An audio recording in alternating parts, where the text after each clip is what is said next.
ya juga dapat ini kan liburan dibayarin UC kan. Oh, itu ya isi yang kita cari ya dalam begitu lomba tentunya ya. Nah, ada nggak sih momen dimana membuat Kak Dio ini hampir nyerah gitu untuk belajar? Itu isi materinya, wah banyak banget itu. Satu buku mungkin bisa 800 halaman harus dibaca satu-satu, yang ini Satu-satu, harus dihafalin. Untungnya dengan bantuan internet. Berinternet, oke. Akhirnya bisa juga. Bisa ya.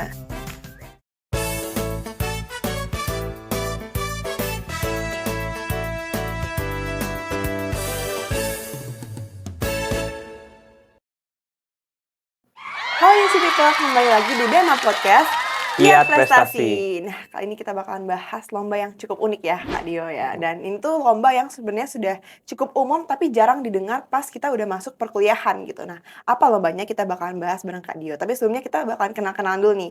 Kak Dio boleh dong kenalin nama, jurusan sama angkatannya nih. Halo, perkenalkan namaku Dio Alexander Halim. Aku dari jurusan IBM RC angkatan 2022. Sekarang udah semester 4. Semester 4. Nah, kenalin juga nih nama aku Belisia yang bakalan menemani teman-teman semua di BEMA Podcast hari ini. Nah, Kak Dio, kita hari ini kan bakalan bahas soal lomba yang sebenarnya orang udah tahu tapi kayaknya pas masuk kuliah tuh jarang dengar gitu ya, yaitu ONMIPA. Aku juga sebenarnya jujur nih jarang dengar gitu apa itu ONMIPA. Apa sih? Kak Dio boleh jelasin nggak apa itu ONMIPA? Jadi ONMIPA itu kayak olimpiade buat mahasiswa-mahasiswa perguruan tinggi di Indonesia buat berkompetisi di bidang matematika dan ilmu pengetahuan alam. Itu bidangnya ada 4, ada matematika, fisika, kimia, sama biologi. Oke, berarti pas kita masuk kuliah sebenarnya masih ada olimpiade ternyata ya? Aku juga Iya. baru tahu nih. Oke, nah gimana sih awal proses bisa masuk ke ONMIPA tuh? Awalnya gimana? Awalnya sih dari dulu ya SMA, SMP itu aku juga udah sering ikut lomba-lomba MIPA gitu.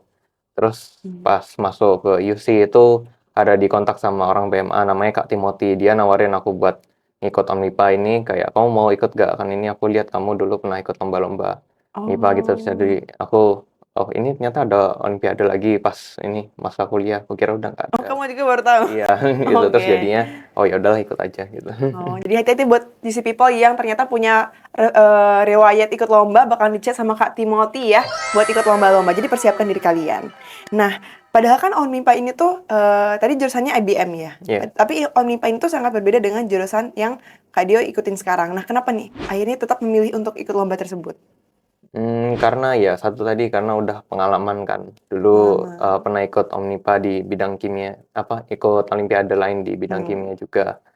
Terus juga karena emang minat juga kan, lumayan senang belajar kimia dari dulu sampai sekarang karena juga menurutku relevan juga kan di dunia modern sekarang. Oh, relevannya tuh kayak gimana Kak Dio boleh jelasin nggak? Kita nih sebagai yang kurang mengerti ya, kurang akademis gitu ya, gimana tuh Kak? Ya kalau misalnya kayak obat-obatan gitu kan, misalnya ada molekul bentuknya kayak tanganku ini, tangan kanan sama kirinya kan mirip kayak cerminan satu sama lain, cuma mereka nggak sama. Ini yang ini jempolnya di sini, yang ini jempolnya di sana. Misalkan itu ada obat strukturnya kayak gitu, satunya obat, satunya racun, itu harus bisa dipisah. Padahal beratnya sama gitu misalnya. Oh, bisa Itu, diaplikasikan dalam dunia sehari-hari gitu ya? ya kayak farmasi Oke, gitu. oke. Nah, kalau boleh tahu udah ikut lomba Omnipa ini berapa kali nih, Kak? Ada yang semester ini semester 4 sama semester genap yang tahun kemarin itu semester 2, berarti udah 2 kali. 2 kali. Nah, cabang lomba yang diikuti apa aja tuh?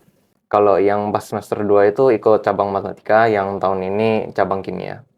Kenapa nih? Awalnya matematika tapi akhirnya pindah ke kimia? Soalnya yang pas pertama kali itu di kontak sama Kak Timothy itu dia ngajaknya aku yang yang Matematika, matematika. Jadi aku oh. awalnya loh Kak, tapi aku lebih pengalamannya bidang kimia. Terus Kak Timothy ya enggak apa kamu ikut yang matematika aja. Terus ya udahlah ikut aja. Oh, Kak Timothy? Nggak apa-apa. Setidaknya yang selanjutnya udah mengikuti passion ya, yang Iya. penting udah coba gitu. Mm-mm. Dan ternyata dua-duanya lolos ya? Luar Iya, biasa. Tangan dulu beruntungnya. buat. Oke, nah selama ikut ONMIPA nih, kayaknya perjalanannya sangat panjang gitu. Apa aja sih yang dipersiapkan gitu? Ya yang pasti belajar sih.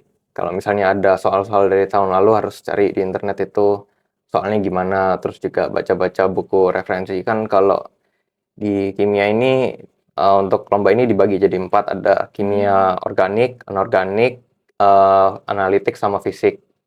Nah itu masing-masing ada bukunya sendiri gitu, terus juga soal-soalnya pasti beda Beda ya? juga.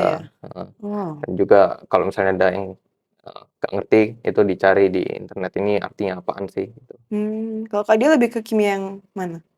Mmm, enggak, ini semuanya Semuanya diambil? dilombakan. Oh, Jadi semuanya maksudnya kayak dilombakan? dijadikan subbab gitulah, Oh, kayak oke gitu. oke. Oke, nah kayaknya kan, dari ceritanya Kak Dio nih lebih, tertarik ke yang kimia gitu ya. Iya. Kira-kira tantangan terbesar apa sih yang dihadapi selama mengikuti Omnipa terutama yang di cabang lomba kimia? Karena aku udah lama banget nggak belajar kimia kan dari SMA itu, terus kuliah di USI ambilnya jurusan manajemen, jadi aku harus belajar ulang itu yang pertama. Terus, habis itu selain belajar ulang, belajar lagi untuk untuk sampai selevelnya perguruan tinggi. Kan terakhir kali kan aku Oh, belajarnya itu oke. levelnya SMA. Itu yang perguruan tinggi ini, lebih susah lagi gitu. Jadi Oke. harus belajarnya lebih, kayak double gitulah istilahnya, Mmm. kan jurusanku juga beda. Beda ya? Mhm. Heeh. Pasti itu ada struggle tersendiri ya. Nah, ada nggak sih momen di mana membuat Kak Dio ini hampir nyerah gitu untuk belajar? Karena sepertinya kan banyak banget nih yang harus dipelajari gitu.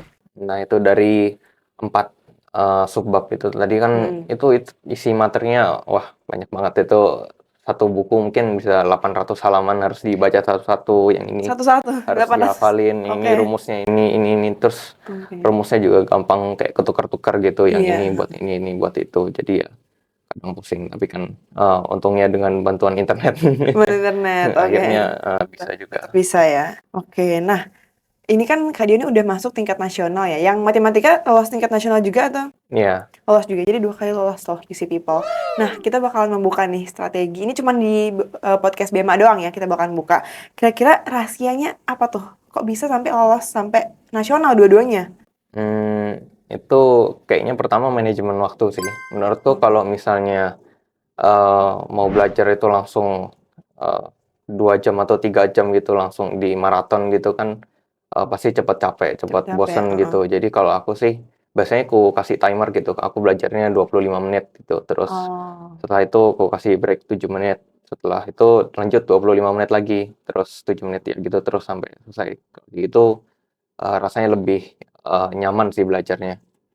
Terus juga nggak puas dengan jangan puas dengan pengetahuan yang udah ada, soalnya itu, udah level yang perguruan tinggi disusahin lagi sama yang buat soal itu oh, pasti, iya iya, jadi harus sebanyak-banyak mungkin belajarnya. belajar ya.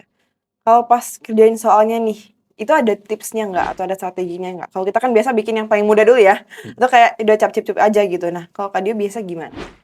Biasanya sih kalau di kimia itu, kalau baca soal aku bisa, ngerti ini soalnya tipe yang bisa aku kerjain, atau bisa aku kerjain tapi lama, atau nggak ngerti sama sekali. Biasanya yang bisa aku kerjain prioritasin lebih dulu. Kalau misalnya mau Mmm, kerjain yang lama itu ya silahkan, cuma kalau udah nggak bisa, kalau jawabannya kelihatan nggak masuk akal itu mending skip aja dulu, itu disimpan oke. terakhiran dulu. Jadi jangan terpaku sama urutan soalnya juga. Oh, oke oke. Atau kadang justru aku malah ini, bukanya dari belakang gini, langsung Oh, kayak dari belakang dari biar belakang buat ngelihat ini soalnya nyari apa gitu. Jadi nanti pas di depannya aku udah tahu ini buat nyari apa dulu supaya soal di oh, belakangnya bisa kejawab gitu. ih, ini rahasia yang sangat luar biasa loh UC People, ini harus di-note nih. Nah, Kak Dio, udah lulus sampai nasional perasaannya gimana?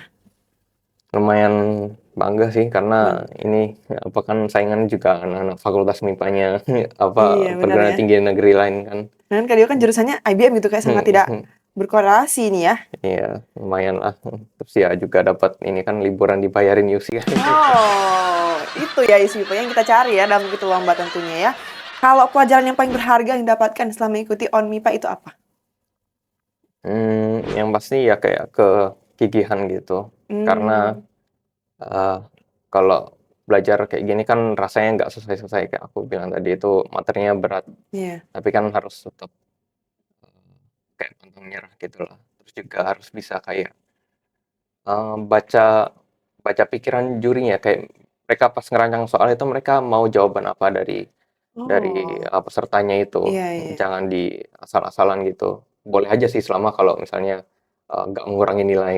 Soalnya Mmm, kadang ada, juri yang lihat orang ngawur eee, buat puisi sendiri oke, di mengarang ya, mengarang iya gitu. mengarang-ngarang gitu jadi kayak nggak suka gitu kan. Ya tergantung Oh, jurinya oke. juga. Oke, nah sekarang, Boleh dong Kak Dio kasih saran buat mahasiswa, buat UC People yang pengen ikut Onmipa juga, tapi sama case-nya dengan Kak Dio, beda jurusan gitu, nggak sesuai dengan jurusannya gitu, ada nggak saran? Ya mending coba ikut aja sih, siapa tahu kan bisa dapat apa, liburan Liburan, dibayarin kemana sih. Kak Dio kemarin? Kemarin ke Makassar Ih, ya luar kan. biasa. Karena ya emang hanya karena milih jurusan tertentu bukan berarti kedepannya harus belajar itu aja kan. Toh ya mahasiswa rata-rata kan Betul, masih muda, banyak waktu untuk coba-coba gitu kan. bener. Mau ikut lomba kayak aku atau mau bikin lukisan terus jual ke museum atau mau buat Hmm, lagu kan terserah pilihan hidup sendiri-sendiri kan. bener-bener. Jadi jangan membatasi diri karena jurusan yang kalian pilih ya. Iya, Justru jelas. ketika ada jurusan yang kalian pilih, kalian bisa mengambil hal lain di luar jurusan itu justru ya, untuk Hmm. dipelajari. Nah, bisa nggak kasih pesan terakhir nih, pesan buat teman-teman, buat UC People, yang juga mungkin ke depannya, tahun depan ingin ikut ONMIPA?